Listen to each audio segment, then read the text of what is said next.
Dream destination வேலை திட்டத்தின் கீழ் சில ரயில் நிலையங்களை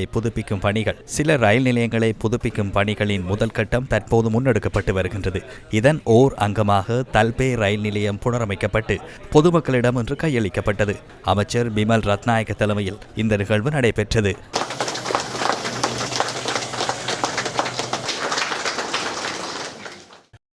இலங்கையின் ரயில் நிலையங்களுக்கு புதிய அடையாளத்தை அளிப்பதற்காக தனியார் துறையையும் பொதுமக்களையும் ஒன்றிணைத்து அரசாங்கம் இந்த வேலை திட்டத்தை செயற்படுத்தியுள்ளது.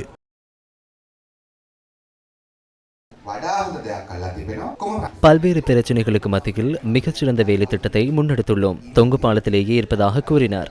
தற்போது ரயில் வீதிகள் தொங்கு பாலத்தை போன்று மாறியுள்ளன. நாடும் ரயில் வீதிகளும் தொங்கு பாலத்தை போன்று இருப்பதாக கூறினார். எனினும் நாம் அவ்வாறு கூறவில்லை.